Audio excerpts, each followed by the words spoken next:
Good afternoon. I am Mr. George Kandetu. I'm here to do Educational Management 1 presentation, content-based presentation for the examination 2019. This content-based presentation is based on all examination for 2019. So this is a presentation that does not only focus on one particular examination, but it is all examination in 2019 at random as per requirement by Iol. So do not try to spot anything. You need to follow all the clues that I'm giving you because it is based on all examination for 2019. All right. First of all, you are required to study the basic concepts and aspects of management in the study guide that you have at your disposal. Please make sure that you read through all the learning outcomes. Read all the learning outcomes in all the unit. And upon completion of the unit, you should be able to master all the learning outcomes.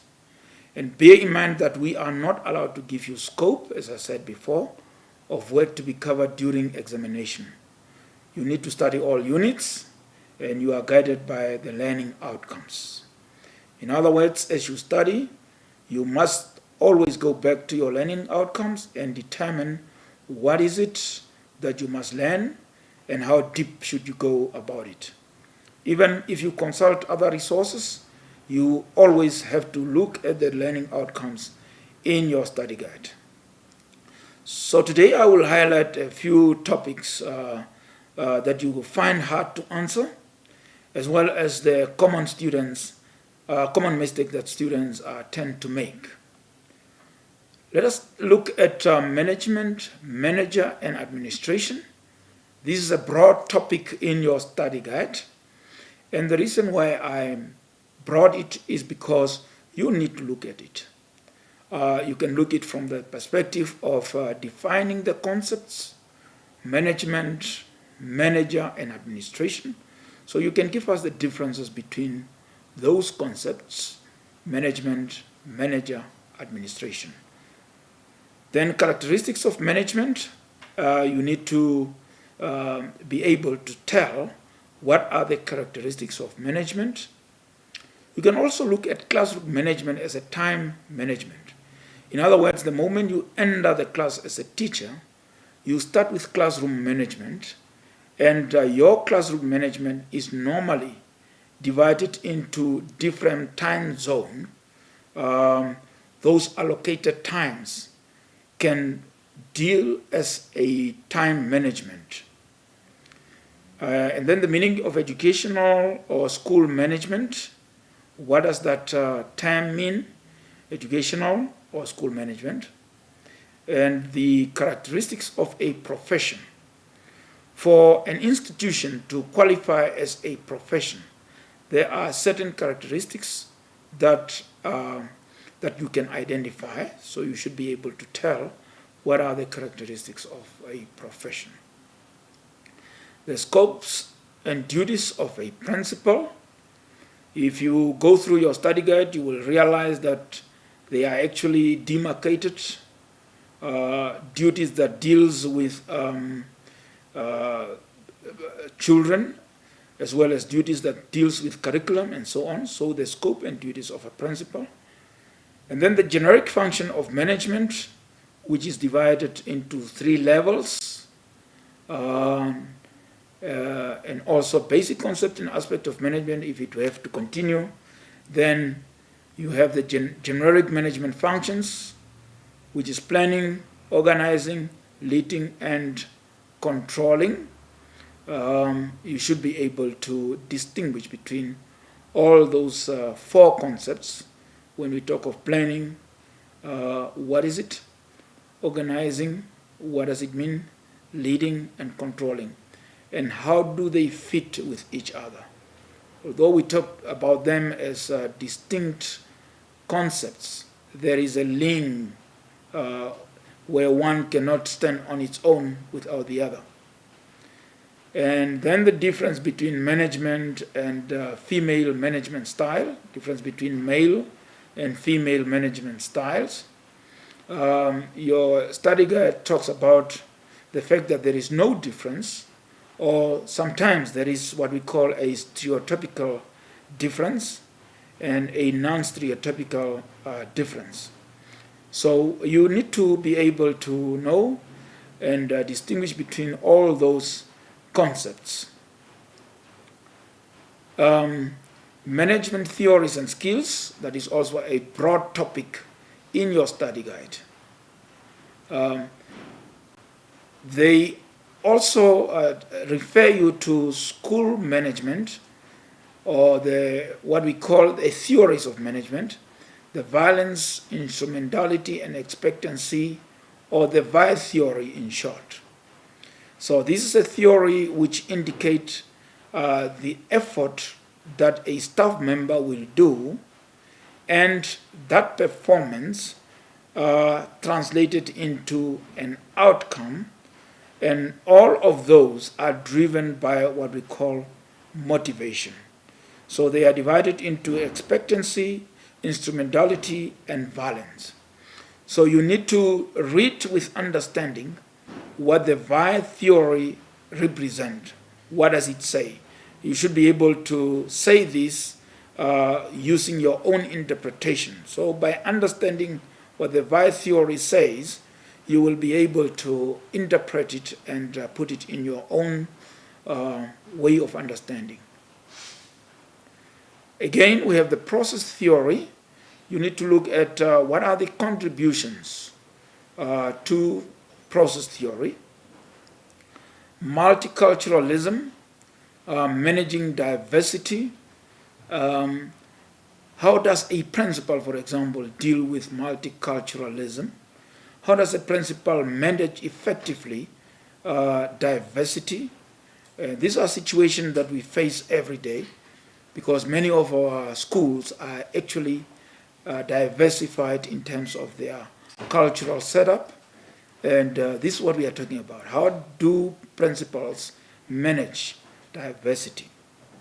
Management of ethics in schools. For a school principal or a school manager to have ethical schools, what is required of that? And what are the code of ethics for principal and educational managers? Your study guide refers you very well to the code of ethics for principals, the do's and don'ts of a principal. And then the features of the school as an organization. In other words, there are certain features that are required for a school to be classified as an organization. Factors regarding school culture. What are the factors that we can identify in school culture? Remember, every individual, whether it's learners or teachers, are coming with their own culture. But when we are at school, there is a school culture that all of us have to comply with. Formal versus informal organization. So that is now the difference between a formal organization and an informal organization. Then we go to the universal rights and responsibilities of the students or the learners. School safe environment. Why is it necessary that schools should have a safe and sound environment? And how do we define that? How do we know that the school that we are leading is actually safe, not only for learners, but also for parents as well as the teachers? And then another broad topic is management issues regarding schools.